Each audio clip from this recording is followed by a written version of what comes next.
All right, welcome back to another one of my GOATA thoughts. So for this one, I wanted to discuss why weightlifting is its own sport, and outside of the gym, it doesn't really have a place for anything else. So before I want to just cover that the movement patterns, we're just going to assume we understand that the weight room uses our reverse engine, and then outside of that, we all go forward, we move forward in life, and so that's our forward engine. So I've already made a video previously that goes into detail about the different movement patterns, so I'm not going to cover that. I'm just going to assume we understand that yes, the weight room requires a different movement pattern. Okay, so that kind of already establishes why it's its own sport.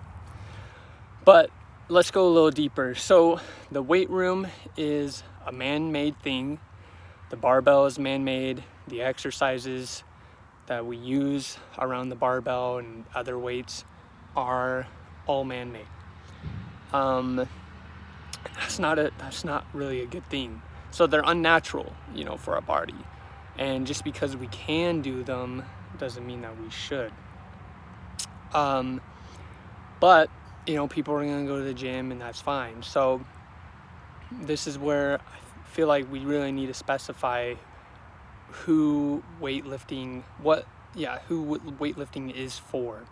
So if you want to compete in like bodybuilding or powerlifting or Olympic lifts, whatever, if you have the goals of that or just having big lifts, then you need the weight room. That's the only way that you are going to obtain those goals, is through the weight room, and that's fine, and we understand that. That doesn't mean though that you can't benefit from GOATA. GOATA can still really help minimize a lot of the damage that weightlifting does to your body. But that's who weightlifting is for.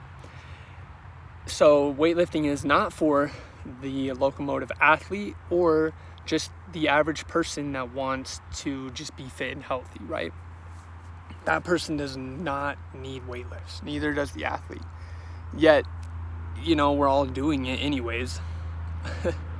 So I was gonna, and I still am gonna use an example of the bench press, but just for the sake of the video, to not make it look like I'm trying to use an easy example to prove this point, let's look at the squat, the deadlift, power clean, and then bench press. So I actually start with power clean.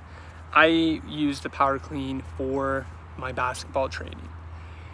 And if you think about it, the power clean, so you're starting with the ground, the weight on the ground, right? And then you pull it up and you catch it like this, right? And if you think about it, outside of the actual lift, which again is why it's its own sport, where do you see that movement occur? Where you're picking up the weight and doing this, catching it like that. And let me just back up real quick about movement patterns. Everything we do, every position that we put our body in physically is going to be an input into our nervous system, telling our body to move that way. So, before people think, the power clean, you're being too picky about it, right? Just because this movement, doesn't happen in your sport doesn't mean it's not a great tool. Well, everything is an input to our body. So we really, especially for an athlete, you really want to be specific and picky about the things that you do, because every little input counts. So the power clean, none of that movement, you're not picking something off the ground and trying to explode and catch it like this.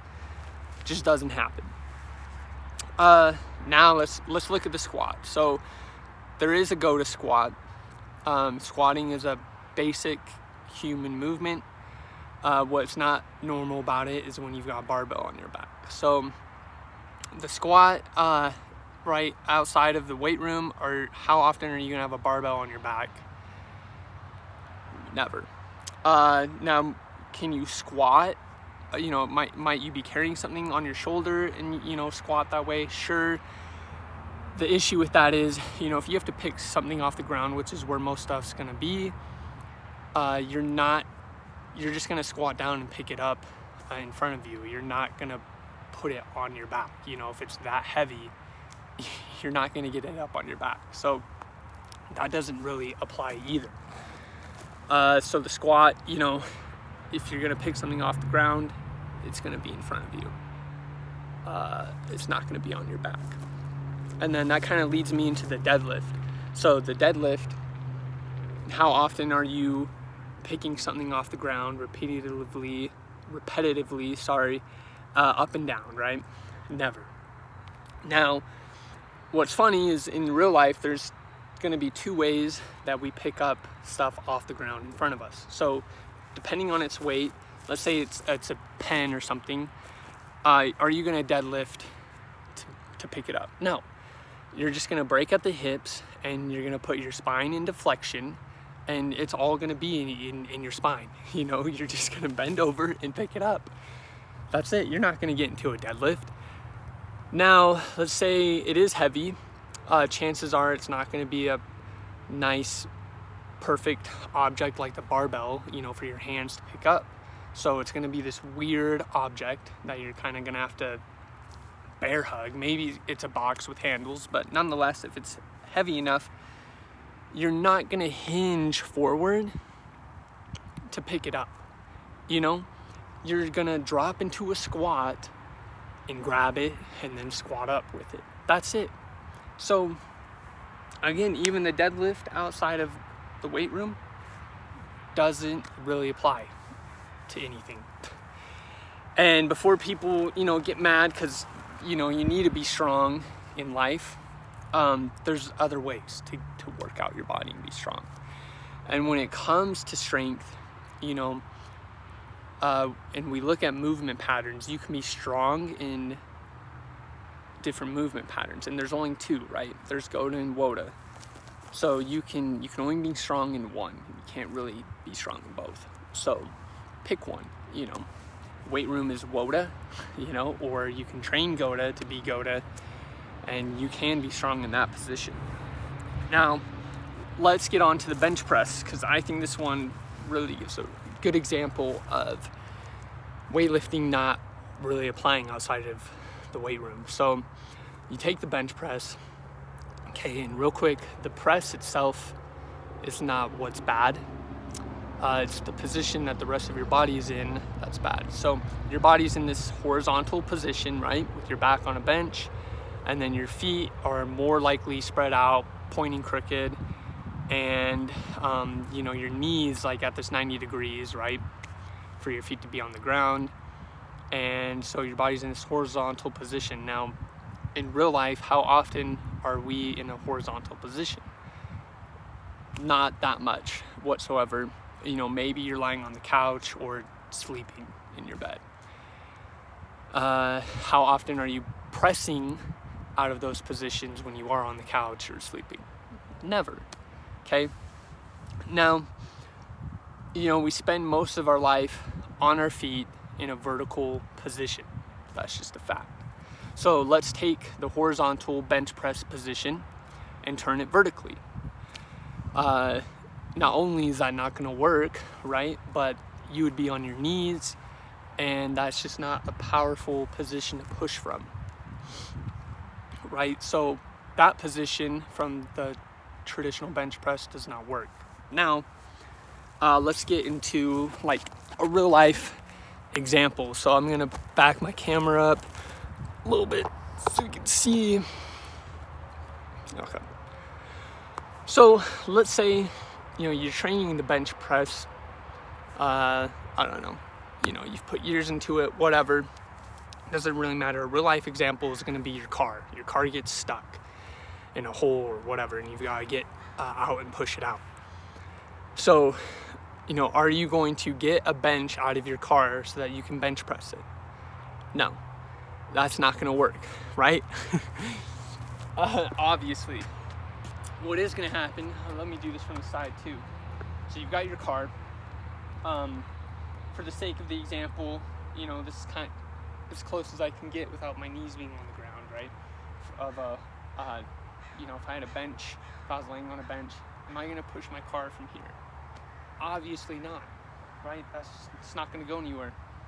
What I am going to do, or what you're going to do every single time, no matter how many times you've repped the bench press, you're going to get in a staggered stance, okay? Most likely feet pointing crazy crooked, because that's how most of us live, but you're going to get in a staggered stance. Your heels are going to be off the ground, so you're going to be inside ankle high with the pressure on the forefront of your foot. You're going to throw the hips back to get in the back chain, and this is where you're going to push your car from, right? Every single time, no matter what. This is a much stronger and secure position to push from. And this position is actually what we call in GOATA the henny press. The exercise, this is where we actually train the bench press, is the henny press. It's from here. Because this position and movement actually applies to real life, okay? You know, not this on a bench. You're not going to push anything powerfully from there. And that's really it. You know, that's a real life example of the weight room being its own sport. Weightlifting is its own sport. Doesn't really apply outside of the gym. You know, so for the locomotive athlete, or the average person that wants to just be fit and healthy, right, live a pain-free life, weightlifting is not a good option. And that's really it, you know. So, you know, if you got any questions, let me know. There's tons of exercises in the weight room you could talk about. These are just a few. I wanted to just cover the real, like, basic main ones. And that's it. So thanks for watching, and I'll see you guys later.